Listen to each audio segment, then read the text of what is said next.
What up, what up, what up, New York Giant Nation? It's your boy, Mac the Giants fan. Welcoming you to the premiere episode of the Real Deal NFC East Roundup.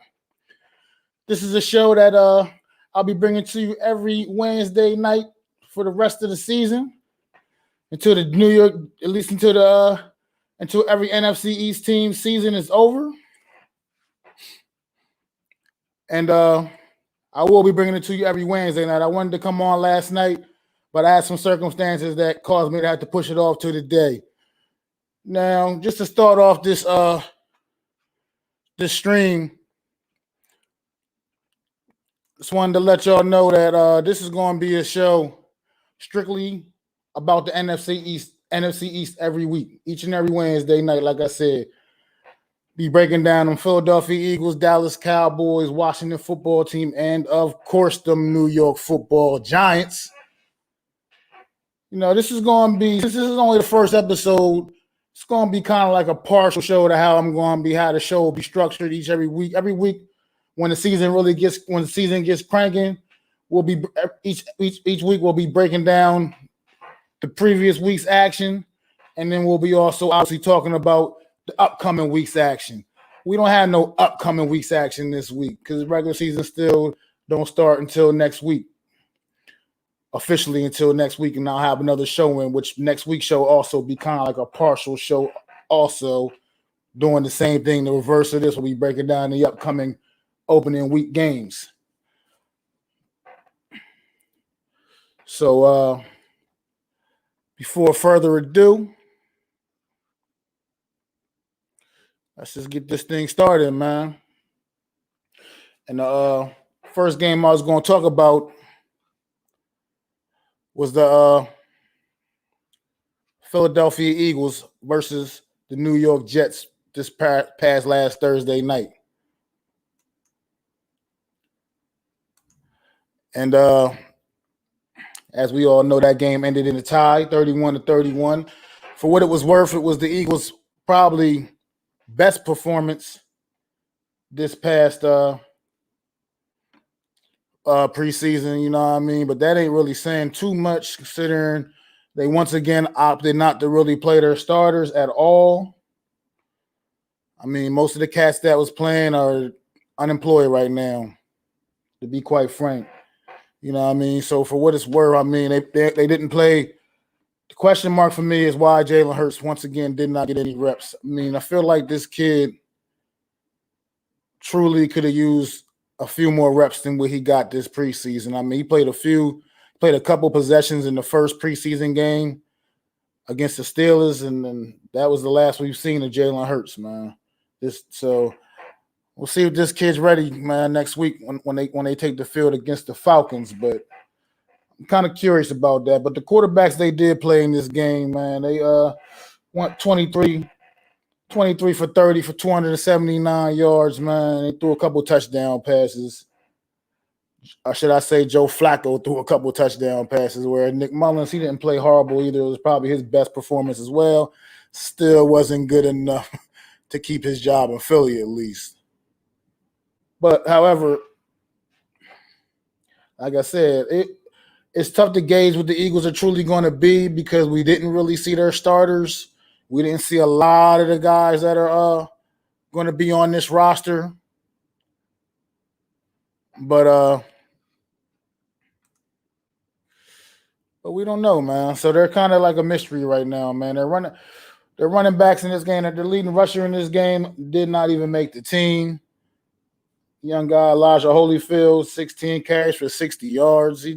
He's not even on the team. He didn't even make the team. Kenneth Gainwell did play pretty good. I like that young man right there. I think he's a little sleeper potential star in the making, man. They might have struck gold with this kid. Honestly, I'm not really excited to have to play this.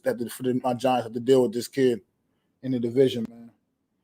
So if Miles Sanders can't stay healthy, man, watch out for Kenneth Gainwell, man. I'll tell you right now, the kid rushed the ball 5 times, 32 yards, and he got in the end zone, man. So yeah, the kid, I think this kid is absolutely the real deal. And as far as the Eagles' wide receiving depth, man, well, we did at least finally get a JJ Arcega-Whiteside appearance, I suppose. But once again, in preseason against the level of talent that he was playing against, he should at least be doing that. But the problem is this kid was a first-round draft pick a couple of years ago, and he has not even remotely come close to living up to that. I mean, the Eagles literally passed up on DK Metcalf and took JJ Arcega-Whiteside. Yeah, we see how that's working out, man. Hey, what's going on, bro? Good to see you in here, man. Appreciate you stopping by, man. But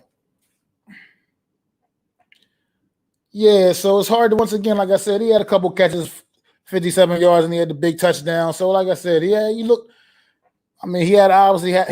a solid performance. He once again made the roster. Not quite sure how, but at the same time, I kind of understand it. I mean, you invested a first-round pick in this kid. You gotta give him another chance to see if he can pan out, man. If he can turn into at least, serviceable receiver, because he hasn't even been serviceable. So I'll bring you on in, bro. Let's go Eagles. New York sucks. Let me hook my headphones up so I can hear you a little better. New York sucks. You hear me? The Eagles are way better. We won one Super Bowl. You think the Eagles are better than when you? Can I hear you? Yeah. Can you hear me? Yeah. I hear you. I hear you now. New York sucks. I mean, look, for what it's worth, you guys have had our number, man, and that's facts. But right now, I'm honestly thinking that, out of my honest opinion, this is not me just being a homer. Because, like I said, I've been a New York Giants fan since the '80s. Eagles have had our number my whole entire lifetime being a fan. I can admit that. You guys have always just had our number. You guys, in a sense, do have a right to say that we suck. With that being said, you only have 4 Super Bowls. With that being said, only have 4 Super Bowls. Yep, we only have 1. That's why we're better. We're not overrated. Okay. Yeah, you kind of losing me a little bit there, but it's not funny. It's not funny. We're back.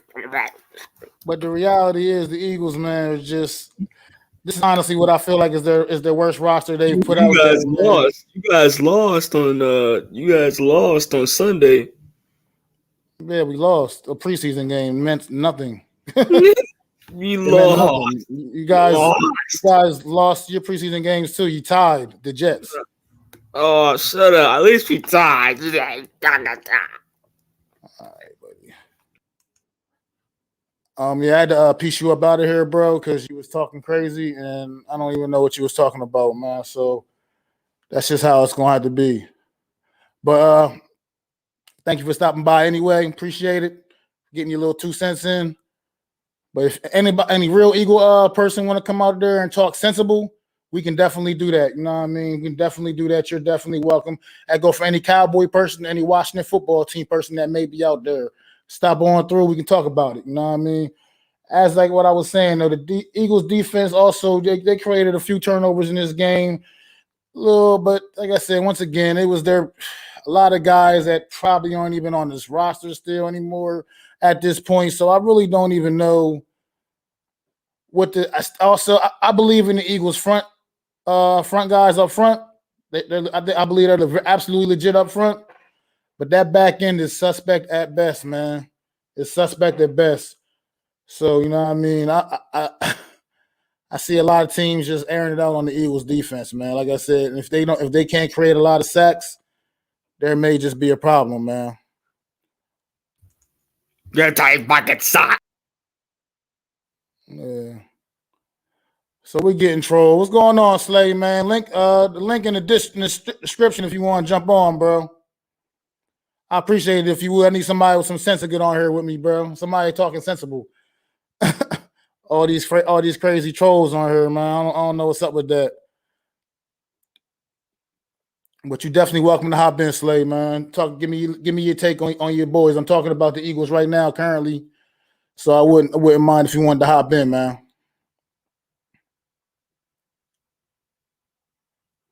All right, it's all good, man. Maybe next time. So I'll be doing this every Wednesday night, bro. So you always gonna be welcome, man. I always like to hear your Eagles take, bro. You a good young brother, man. I appreciate you. Yeah, tight pocket sack. Yeah, they're having fun with that tonight. But let me get myself refocused, man. These jokers right here is fucking with me right now, and I gotta chill out for a minute. I ain't okay. Next time I gotta be a name I actually recognize for let them in this stream again.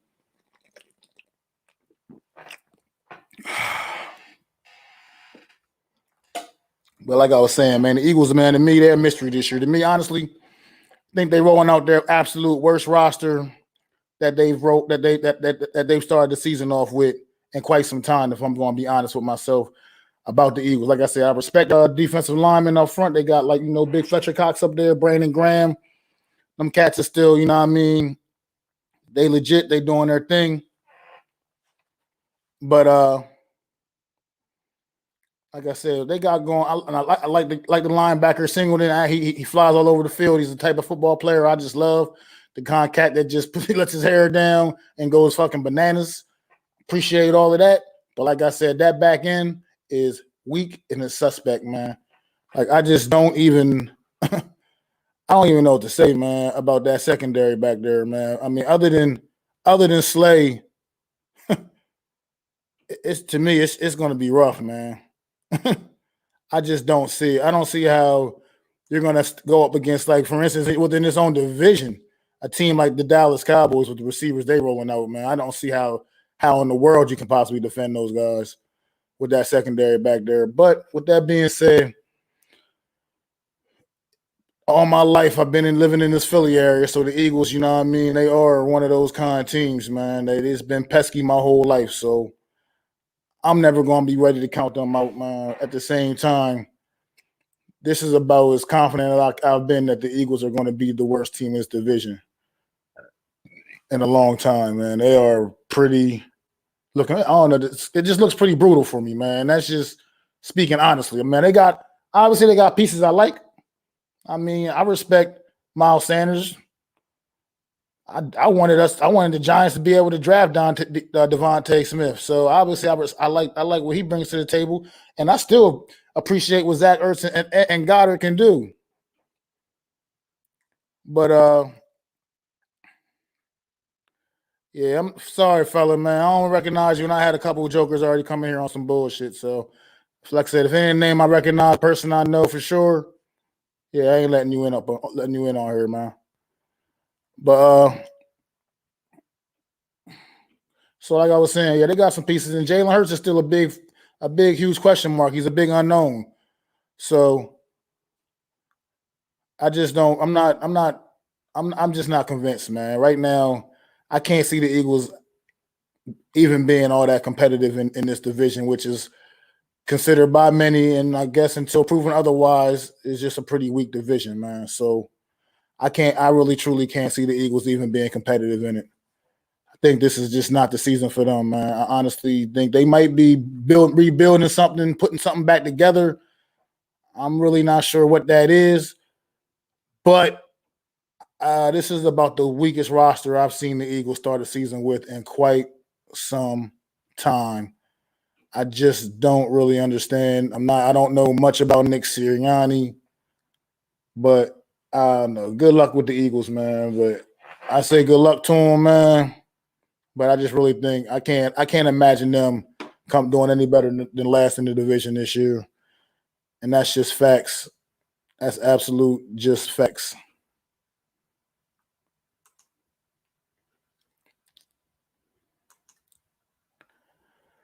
So then Saturday, man, Washington football team rolled out there against Baltimore, man, and it was kind of a lot of the same thing, man. They didn't also, once again, they also didn't play their starters either. And it looked pretty brutal. The players they did play, it looked pretty brutal. I mean, I don't know what the fuck was going on with them, but they looked bad. They looked bad in every facet of the game on us. And I get it, it was just a meaningless preseason game, but they look bad. And there's nothing even positive to really say about these guys. I mean, their quarterbacks collectively, Allen and Montez went a combined 15 for 32 for 128 yards. No, obviously didn't throw for any touchdowns. They only scored 3 fucking points. So their running backs were just a meager 14 carries for 45 yards. That's just, I mean, like I said, that's not like that was Antonio Gibson or anything like that. Obviously, it wasn't like Fitzpatrick was out there, but at the same time, man, I don't know, man. A team to me, like, this is what my take on this team, like, at least offensively. We know what they are defensively, but at least offensively, man, don't you think this team needs a little bit of reps? I mean, just a little bit more reps. I call me crazy, but I would think that you would try, like, you know, get out there, try to get this offense and see what this offense can truly do, man, with Ryan Fitzpatrick, McLaurin, and Gibson. I mean, I get you don't want to get anybody hurt, and obviously in this game we know what happened to J.K. Dobbins. His season is now over, unfortunately, after getting tackled in this game. But that happens. It's football, man. It's a big boy game, so you know what I mean. Scare money don't get no money, man. Don't make no money. So you just gotta relax, man. You gotta relax and chill and let these players do what they get paid to do, man. I'm not saying go out there and be crazy about it, be reckless, but I feel like this offense, based off of what we saw this team do offensively last year, once again needed a little more work in this preseason. That's just my personal opinion. We know what they are on the defensive side of the football, but just still, we're still not 100% sure what they're going to bring to the table offensively. I mean, after McLaurin and Curtis Samuel and Logan Thomas, I mean, that's about it. Now, who's that other guy? I mean, yes, I get it. Those are decent. Those are very good pieces, nice pieces, and I get it. But we haven't seen that all really work together functionally. I mean, I don't know what they're really doing in practice. Maybe they feel comfortable about what they're getting accomplished in practice, but that's not the same as game speed. It's not the same as going against a different opponent. So it's just completely different. So, like I said, defensively, in this game they didn't really, obviously they gave up 37 points, but that wasn't the Washington defense. That was just the guys that were competing for spots on this team. So I'm not expecting anything. I'm not expecting like anything less than what we expect the Washington defense to be. So I'm not expecting anything less than that come next week when they face the Chargers, man. Like, I think we know what this defense is. We know they legit. And I'm not going to let – this is a smokescreen as far as it's 37 points they gave up in a preseason game with just their backups in the game. Like I said, that's not going to be a thing. 37 points is not going to be easy to achieve on this Washington defense come the regular season. You can forget that. I can say that pretty confidently. But like I said, this offense, still not really sure, man. Still not too sure about it. But I guess we're going to see. So,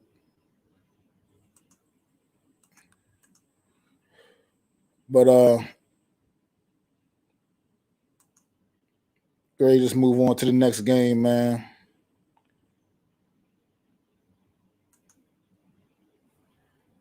And that would be the Dallas Cowboys against the Jacksonville Jaguars. And also, just like the Eagles and the football team, the Dallas Cowboys also did not play their starters.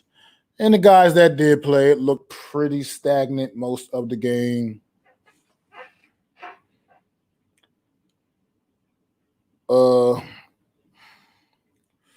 Their quarterbacks, man, went 21 for 40, 196 yards, and a couple of touchdowns. But it wasn't impressive by any sense of the imagination. It was really ugly looking. It was an ugly preseason game. Trevor Lawrence probably had his best performance of the preseason against the Cowboys second teamers. Like I said, it wasn't like Micah Parsons and those other guys were out there and crew was out there. Micah Parsons actually was funny. He was on the sideline in this game, on the sideline, just in his coach's ear, just wishing he could get out there for a few plays. But they decided to hold that young man back. I'm not sure what the Cowboys' angle is. Now, this is the Cowboys have the opposite problem as far as I'm concerned than the Washington. Whereas I don't feel like the Cowboys' offense necessarily needs to be out there starting. Give those guys a break. We know exactly like I said about Washington's defense, we know exactly what the Cowboys' offense is with Dak and company out there. We know 100% what they are. That's an explosive offense.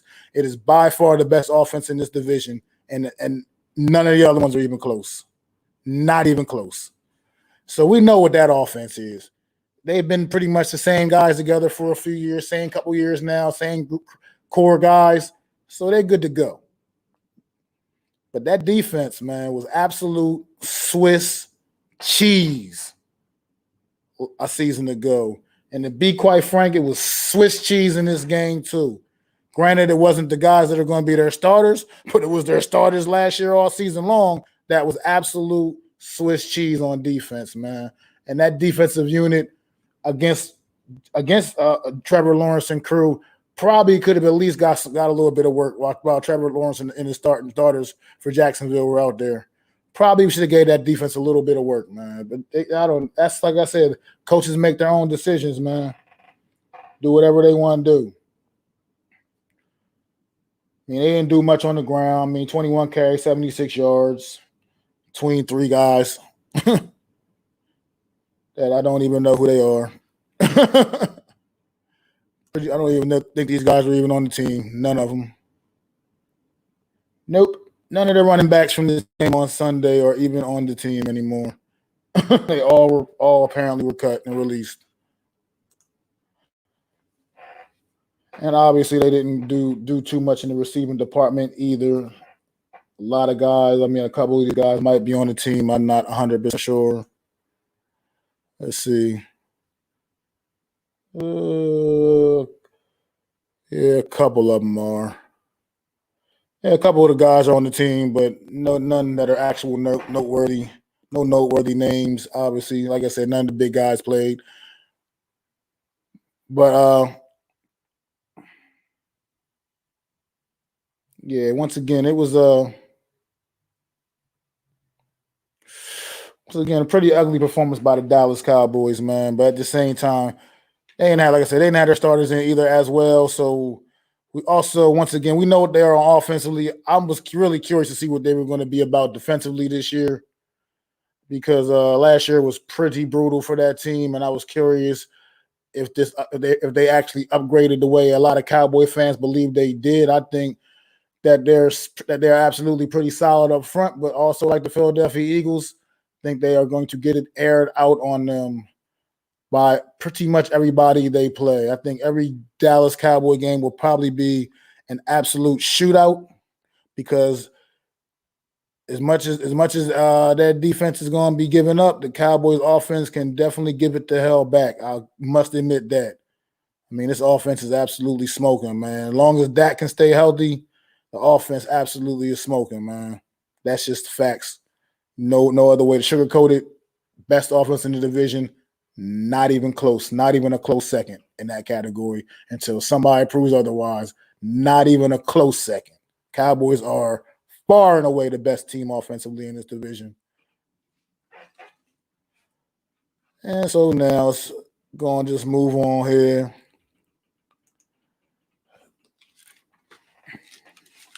Let's talk about it. New York Giants versus the New England Patriots on Sunday. And we took the L 22-20. And we did play the starters for the first. New York Giants played the starters for the first half of the game. Patriots played their starters for definitely about the whole first quarter for sure. They started letting them weeding them out in the second quarter, whereas the Giants kept their starting offense in throughout the whole first half. Oh boy, what do we have to talk about? Try to get this offensive line the benefit of the doubt all offseason and hope they can still prove me wrong. But as of right now, they haven't. This was a poor performance, especially by the offensive tackles. Both the tackles, both those bookends, was like turnstiles in this game, man. Andrew Thomas was getting beaten badly with just the plain same old basic bull rush. Like it literally didn't even make no sense to me, man. I just don't even get how you just getting beat continuously by the same shit. And it's not even by like one of their top guys. Just coming around the corner on you, man. And Pert, he was over there struggling too, man. He probably wasn't quite as bad as Andrew Thomas, but he still was rough too, man.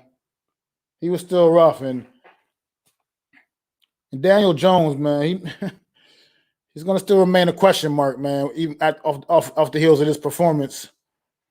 Not that he played horribly, because he didn't really play horribly other than that egregious interception. But, however, he didn't play great either. So, off the heels of this game, he still hasn't convinced anyone. And all of the Daniel Jones naysayers are still out in full effect, man. Now that we know Cam Newton has been released, now we got New York Giant fans out there screaming for the Giants to bring in Cam Newton. Still got weird Giant fans actually wanting us to concoct some ridiculous trade for Deshaun Watson, believe it or not. One thing I'll say about Daniel Jones in this game, the interception was horrible, was just the stupid, horrible decision. No excusing that. But one thing I noticed is when those couple sacks he took, the old Daniel Jones would have probably put both of those on the ground. So there's something to be said, a little something to be said about that. It's not saying his pocket awareness is all of a sudden great, but he protected that damn football a lot better than he has his first couple of seasons, because those are both situations where normally the old Daniel Jones would have probably put them down. So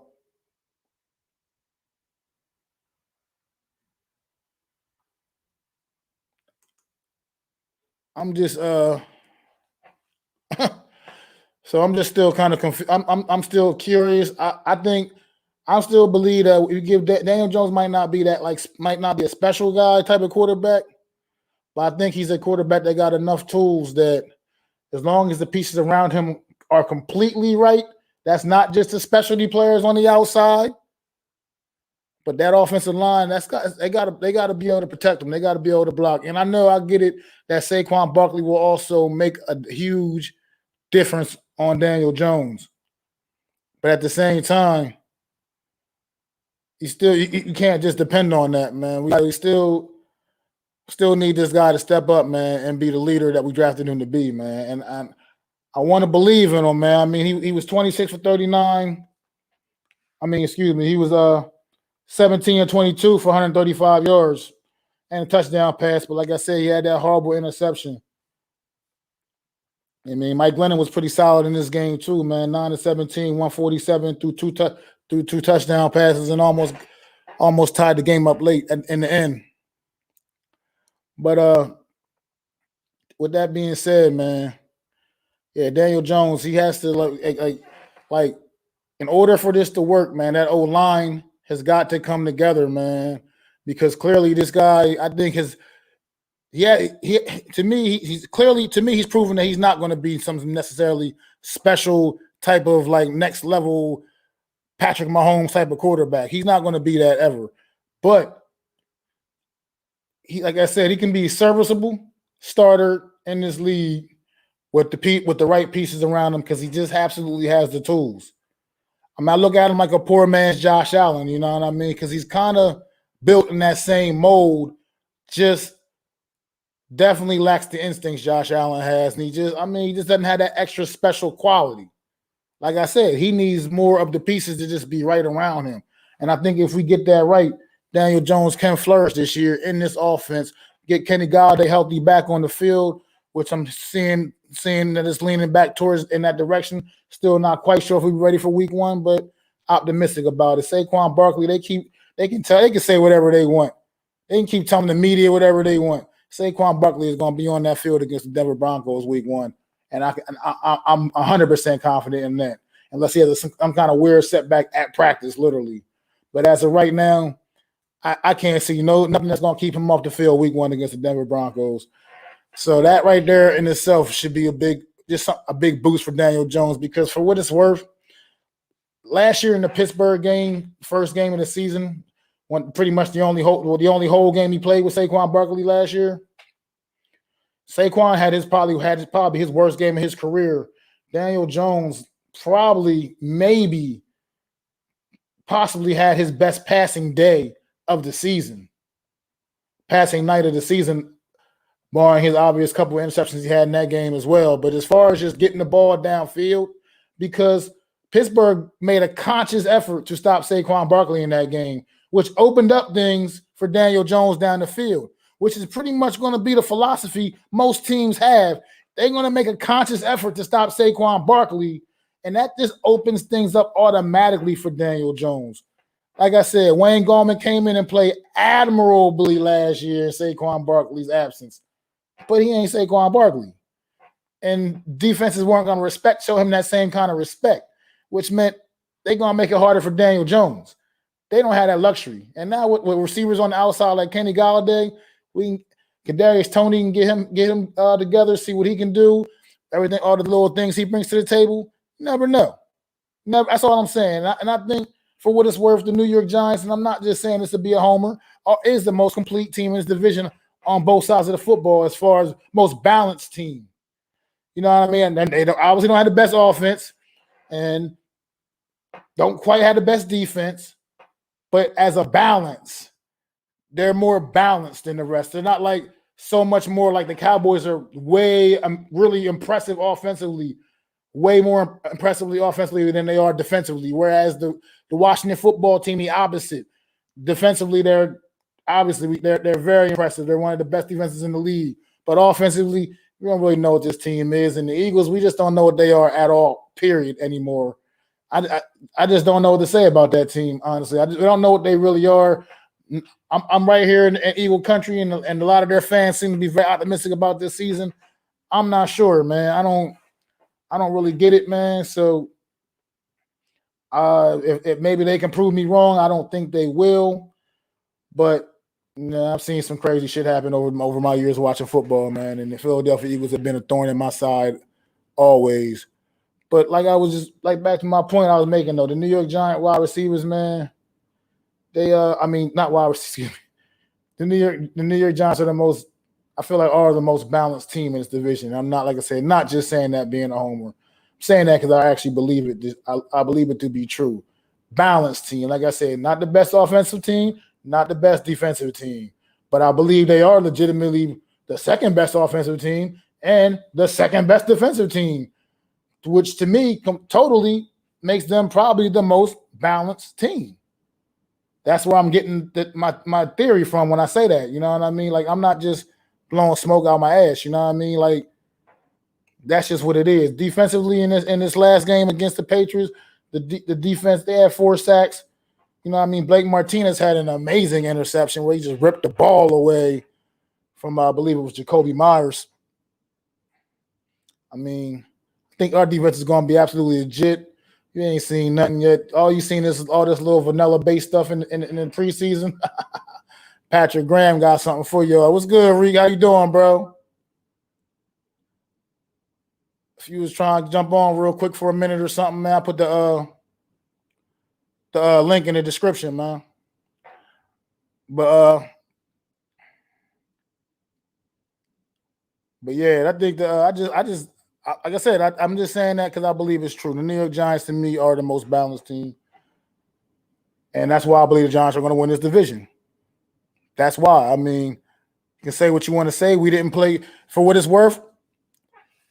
Now I'm also thinking about this. Maybe they should have gave we should have gave our starters more reps in the preseason as well, because I definitely also feel like our offense could have used a little more work. Well, I probably won't be on too long tonight, man. But I'll be doing this every Wednesday night, bro. So you're always welcome to come by whenever, man. All right? Appreciate you, good brother. But yeah, absolutely. So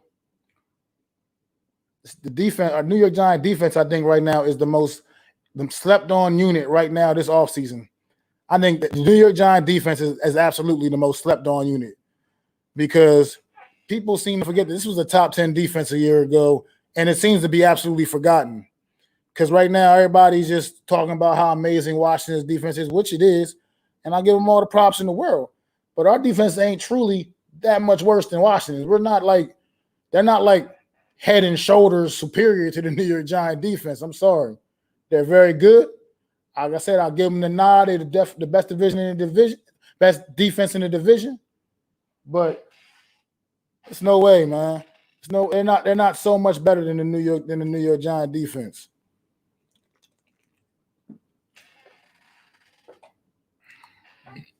And like I said, they got to prove it to me on offense, because Fitzpatrick, he's Fitzpatrick. I don't give a damn what nobody say, man.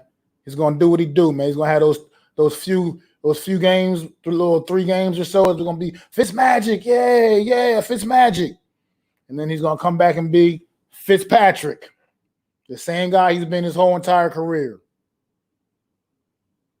Guy that went to the New York Jets, had a couple good seasons, got paid in New York, and now every year some team decides to sign this guy to be their starter incumbent for some reason. He's nobody's actual future. He's just everybody's holdover until they can get the next guy in. Now, Washington, I think, would be an excellent landing spot for Cam Newton, personally, my opinion, because just like Ron Rivera, obviously the connection with Ron Rivera, his old coach, and then just on top of that, the Fitzpatrick angle. Like I said, it's only a matter of time before you're going to want to get Fitzpatrick the hell up out of there. And okay, maybe you guys believe in Heineke. I mean, he showed a lot of promise last year. That playoff performance was pretty heroic. But let's face it, man. I think we all agree Cam Newton would be an upgrade from him, at least. I mean, I think Taylor Heineke will tell you that himself. With that being said, man, I think that, like I said, I think that would be a good spot for him to maybe possibly land. I don't know if that's going to happen. I've heard nothing of the sort. But we'll find out, man. Like I said, we can talk. Like I said, we'll soon find out, I'm sure. I just can't imagine Cam being unemployed, you know what I mean, for too much long going into this season. That just sounds kind of blasphemous to me. So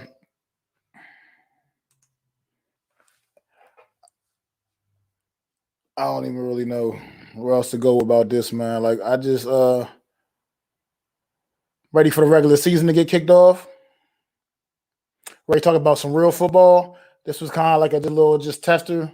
This show gonna get a lot more lit. It's gonna be a lot better once the season starts, man. It's gonna get a lot better. When I get a little bit better at this whole thing, a little practice, you know what I mean? I need a little practice. I'm not where I want to be yet.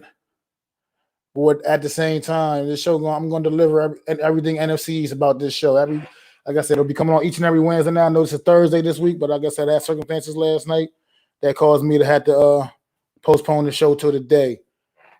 That pretty much should not ever be a problem in the regular season, barring some kind of family emergency or something. So this show will be live in the living color every Wednesday night in the regular season. It is the real deal NFC East Roundup show, and I will be covering everything NFC East. We will always be talking about the previous week's games, The games coming up, like I said, next week. I'll be coming at y'all next Wednesday night. I'll be coming at y'all talking about the week 1 matchups. I'll be coming at you Wednesday night breaking down that Cowboy Buccaneer matchup, Eagle Falcon matchup, Washington Charger matchup, and of course, going to be talking about the New York Giants and Denver Broncos, baby. So you got that coming next Wednesday night, man.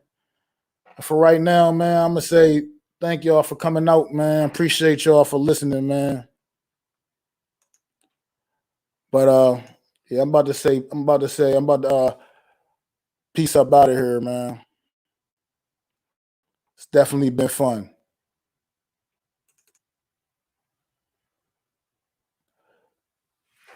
Listening. If you was feeling this, please take time to subscribe and smack them likes. Feel free to drop a comment. Let me know what you think. Don't forget to ring that bell so you know when I'm dropping new content.